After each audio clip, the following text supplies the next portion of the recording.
नमस्कार दर्शक बंधु। राज्य में अंगनवाड़ी कर्मी आसला पुणी किसी बड़ खबर।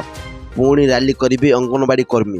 राज्यर अंगनवाड़ी कर्मी मैंने विभिन्न दाबी नहीं पुणी ओह्लैबे राजरास्ता को।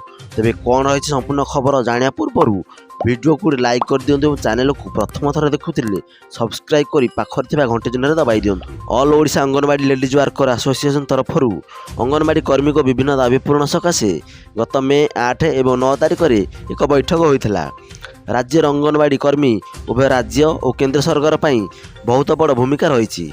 तेणु ए कर्मी असुविधा विषय केंद्र सरकार अवगत होगा उचित, किंतु केंद्र सरकार एने कौन दृष्टि देना अंगनवाड़ी कर्मी मैंने असंतोष प्रकाश करते। तेणु दिल्ली ठारे होइथिबा ए बैठक में स्थिर होइछि जे आसंता नवेम्बर मासरे केंद्र सरकार को एक दाबीपत्र प्रदान करा सहित एक बृहत आंदोलन करा।